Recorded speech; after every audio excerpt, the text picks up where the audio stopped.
Steve Kerr, and you're listening to the Morning Roast on 95.7 The Game. Guru and Bonte in the studio, chopping it up. Game 7, 2016. I don't know how that conversation. By the way, we got a trophy now for the league, for the Frisco Ballers Fantasy League. Look at this trophy, Shaq. Let me see it. I'll show you. It's got the glove. See that? That's cool. Yeah, hold on to yours. That's pretty cool. It's pretty cool. That's pretty cool. So Looks like a Gold Glove award. Yeah, like a Gold Glove. Yeah, it's really cool. So, Frisco Ballers, 13th season of this league.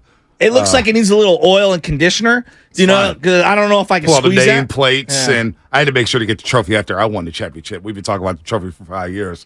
I want to make sure that I made a mistake yesterday at practice. I let one of the kids grab my glove and use the glove at shortstop. Now I feel like I'm in for a couple $100 buying him a new glove. Wow. Yeah, because he now wants the glove. He wants the glove. When you go from like 10, 11 to like 12, 13, 14, your hand gets bigger. You need like an adult-sized glove. Yep. So a lot of these kids are transitioning. So unlike that Gold Glove, I will be shopping for gloves later today. Probably go out to Getz in Redwood City. There you go. Yeah, check them out. Great spot for baseball. So we got Warriors and Pelicans. It's a huge game. We'll get back into that. I mean, monster game for the Golden State Warriors. They want to finish in the top 6. Monster game. You just go back to all the games they've blown this year. Utah, Orlando, Detroit. I mean, you lost to the Phoenix JV team earlier this season on the 8-game homestand. They've got to win this game tonight. I mean, they don't have the tiebreaker against the Phoenix Suns. They don't have the tiebreaker when it comes to the Clippers. They don't have the tiebreaker right now against the T-Wolves. You don't have the tiebreaker against the LA Lakers. You lose tonight, you won't have the tiebreaker against the Pelicans. I mean, why even play? I'm just teasing. I'm telling you, man, it's playoff vibes tonight, man. It's a big game. Dub Nation, it's time to rev it up. 6 games left. Crank that? Crank it. Soldier Boy? Soldier Boy. We haven't done the Bia Bia this year or the We Ready. Well, I don't think they've earned anything. Yeah, they haven't. You know what? Maybe they need it for tonight. Maybe they need it for tonight. We Ready. It's a monster game coming off that loss.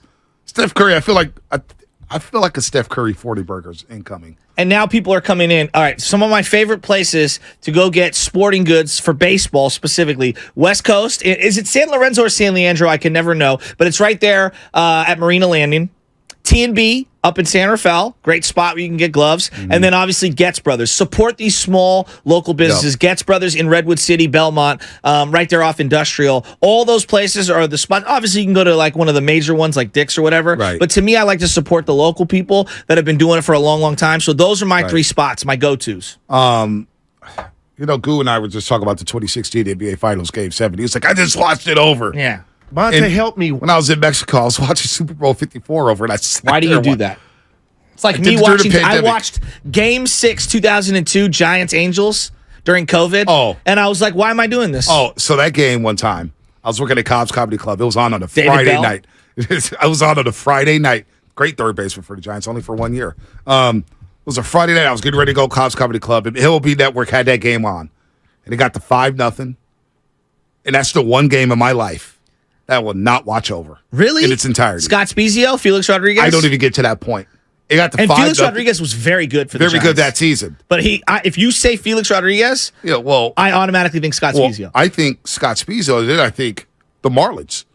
Game 4. Giants rally from a 5-0 deficit. He comes in the game, gives up 2 runs right away. Yeah. Damn. In that game, I told you about that game. That story.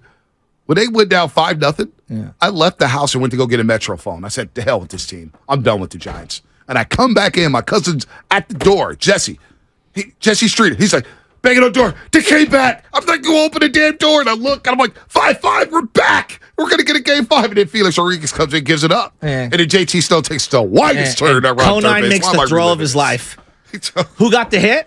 Jeffrey Hammond. Look at you. Oh, Jeffrey Hammond, classic Oriole. Was he number 16 for the Giants, him and Renneria? He may have been 16. Yeah. JT Snow took the widest turn. Yeah, I know. Took the widest turn. And the worst part about it is, I wish they would have held JT Snow because Rich Arroyo was on fire. I know. Playing for a contract. Damn. But the Game 6, Giants-Angels, is the one game I will not watch in its entirety. He's number 16 for the Giants. Yep. I will watch the Kyle Williams game. I'll watch the Ravens Super Bowl. You won't watch that? I won't watch that. That one's painful. I wanted that one so Dusty bad. flipping the ball to Russ. I wanted that one so bad because it meant that Barry Bonds wasn't going to win. I know, and he was dominant that entire postseason. He hit a home run in that Game 6. And it was like the cherry on top. I watch it all the time off Troy Percival. It was the no, not that one. You're talking about Game 2. Yeah, I'm talking about Game 6. Game 6. I'm sorry, that's Game 6 because there was one in early in the series. Yeah, Game 2. Yes, and they lost that game. They literally go to I don't know if it was Tim Salmon or was it Tim Salmon or Troy That's the farthest ball I've ever seen hit ever in my life, and I still don't know where the ball landed. Yeah, because the fog coming in. It's just like, damn, that was a bomb. A young K-Rod, John Lackey, Eckstein. So Bonds in that Game 6. That team. Bonds in that Game 6. If I'm not mistaken, you should look this up. I think he hit it off of K-Rod, maybe. But he hit a home run in that Game 6, and it was like the cherry on top to the Giants winning their first ever World Series in San Francisco. And I remember sitting there with Grandma Essie by myself said, I looked at her, and I said, oh, my God, the Giants are about to win the World Series. Yeah, everyone said that. I was cheesing ear to ear, thinking about where my broke ass was going to go party. And think about Dusty Baker. He had to wait this long to win that World Series. 20 years later. So he's got 2,000 career wins. He's been to the World Series with multiple teams. He was the only guy without the World Series win. And they're all Hall of Famers. There's like 5 different guys that have done what he would done up until this year to get that one World Series win, and he finally gets it. I think there's a good chance they repeat. Yeah. Yeah. And everything broke apart after that. Oh. Yeah, that's one game I won't watch back. I'll watch Super Bowl 54. That one's painful. Have you watched back the Laker playing game loss where LeBron saw 3 rims? Yeah, I have. That was fun. And Steph gave him the shut up. Yeah, I've watched the overtime loss in the Memphis Grizzlies. I watched all that stuff. I watched Game 7, 2016. I watched the Raptors series over. So 510. All right, Shasky, can you repeat the sporting goods store in San Leandro? I'm about to buy my son some gear, and I was going to go to Big 5. I'd rather support locally. All right, so if you're in the East Bay, all right, you know where that Nike store is on Marina Landing? I think it's called, or not Llewellyn, I think it's Marina. What's that Nike? It's a Nike outlet? Yeah, it's next to the Nordstrom rack there, too. Exactly. Right? Yeah, Okay, right, so San Leandro. Keep going straight. You're going to see a Jack in the Box. Hang a left, okay? It's called West Coast, either Goods or West Coast Sporting Goods. I'm not sure. You go in there, and it is a baseball mecca. It's amazing. They've got bats, they've got hats, they've got gloves, they've got everything that you need. It's been there forever. You go support them. They've got a ton of actually very inexpensive baseball pants for kids. And then that's the spot in the East Bay. So breaking news when it comes to the 49ers. They're planning to borrow $120 million from the NFL's Stadium Fund to upgrade premium seating and scoreboards over the next 3 years before Levi Stadium stages the 2026 World Cup games. And the team could try to host Super Bowl 60 that year as well. NFL owners are expected to vote on the funding Tuesday at the annual meetings, which is later today, according to a copy agenda obtained by The Athletic. The owners are also voting on stadium funding for renovations to Cincinnati's Paycor Stadium, where the Bengals play. So Levi Stadium looking to upgrade the scoreboards. Team USA playing there would be so sick. Premium seating. So sick. Yeah, it will be sick. That will be sick. So, I was actually I was actually talking to somebody with the 49ers, and I've got a bunch of suggestions that I'm going to submit to them regarding some stuff. No, I mean this, like to make the experience a little more fun in certain areas. So, they've obviously been very receptive to some of the things that we need. What are we, 10 years in? 2014 first season. I think that's the one thing, as Chase Center is very new. AT&T, a.k.a. Oracle, it's been here 23, 24 years, and it feels like every time I go to the ballpark, they've added different elements, and they've kept it fresh and new and stuff. It's good to see Levi's doing the same thing. Right. Upgrade the traffic, the parking lot situation. That's my biggest beef. We got to do a better job of coming in and out of the stadium. That's my biggest beef. It shouldn't take 35 minutes to get from Great America Parkway, right there as you enter the stadium to get your parking spot. I was actually told by Birdie that they had lost some parking lots, that not the Niners, but the city and county had lost some parking lots. And so traffic in the area due to construction and the loss of some lots, it was strained last year. In fact, heading into next year, I said, all right, that being said, I would like to have someone on who can kind of talk it through with some of the people, and we can come up with some strategies for people that have questions on where they should be parking to get in and out. Look, on game day, it's going to be difficult to get in and out. I don't care what the event is. A Warrior game, a Niner game, a Giants game, a Rams game, a Dodger game. When you have 50,000 people leaving one venue simultaneously, there's going to be some trouble. But there got to be more than 2 lanes. Getting out of green lot, I agree. yellow lot, and all that stuff. There's got to be more lanes to get out. Yes. The traffic's got to flow a lot better coming out of there. So construction or not, we got to do a better job of getting out. I agree. There's always going to be traffic, but you shouldn't have to sit at a standstill for an hour. Well, and that's where I think my biggest gripe is not with the 49ers. It's with the event staff that has been hired as a third party. They're set up the cones. We need to, the public, the Niner fans need to get together and tell the local officials in the area, like, we got to do better on the ingress egress. That's not on the Niners. That's also on the community officials. All right, here's Grant Cohn on why he thinks. So we'll get back into the Warriors. Yeah. By the way, final thoughts coming up at 888-957-9570. Final thoughts on the Golden State Warriors. Here's Grant Cohn on why he thinks Trey Lance should want out. I think Trey Lance probably just wants to get the hell out of town. I think he would welcome a trade. It's pretty clear that the team hasn't really been enthusiastic about developing him for a long time. They use him as a running back. You saw that little thing. He put up the fingers crossed emoji when Rand Carthon went to the Titans. Right. I'm sure he'd love to go to the Titans or Minnesota. So, it feels like he's just in limbo right now. Whenever Brock comes back, that could be week 1, week 4. I'm guessing Trey gets traded. That's probably the most likely outcome at this point. Well, see, I don't think Trey has value yet, and that would be a massive blunder if you trade Trey Lance.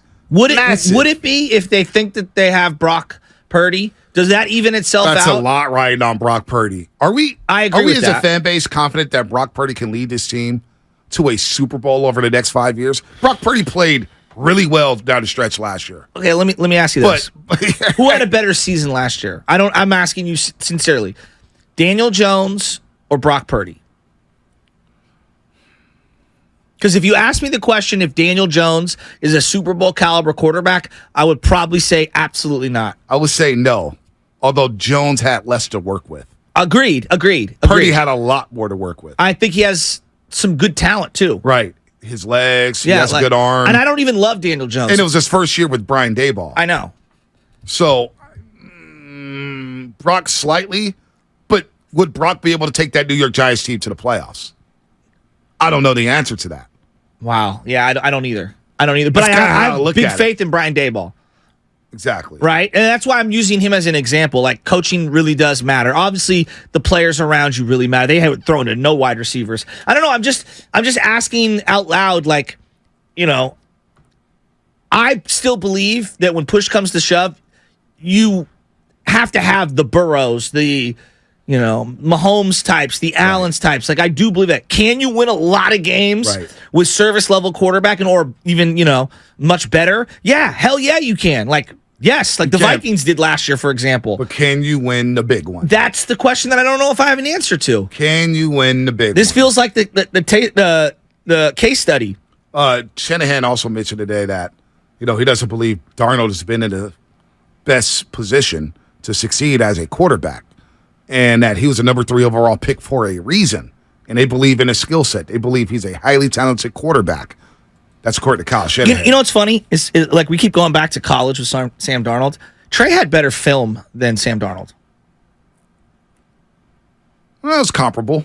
Oh. Sam Darnold has some really good decision-making film. in the middle of the field, Yeah, Sam Darnold made a ton of mistakes. But also Sam Darnold has some games where it's like, no, wow. I agree. He would throw an interception and then come down and throw a touchdown. I saw him lead Levi Stadium, backs against his wall, 99-yard drive. Out of his own end zone, throw a dime down the field, and USC goes on a 99-yard drive, and I was like, damn, Darnold, okay, he had I some see you. great NFL talent as well, because that's the big thing on Lance. Oh, he played with Christian Watson, and he played with Juju. You know what I mean? Like, he played with a lot of really good players. Sam Darnold did as well. I think the coach stunk, but that's neither here nor there. I'm just saying, like, we're going a lot on, like, he was a number 3 pick. Once you're drafted, it doesn't matter where you went. Well, that's Shanahan. Jimmy Garoppolo was a second-round pick. Nobody ever brings that up. No, we bring it up a lot. I brought it up when it was coming to defend him. It was like, oh, Jimmy Garoppolo's fun. Well, it was a second-round pick for a reason. But does it matter once you get into the league? Matters. Like, when he's dropping back, like, defenses aren't, it's a second-rounder versus a first-rounder. So, you either can play or you can't. Here's the full quote, Shanahan on Darnold.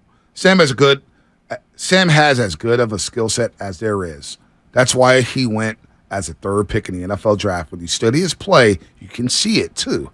I don't think he's always been in the best situations. That is a quote from Kyle Shanahan about Sam Darnold and this quarterback situation is going to be wild in Santa Clara.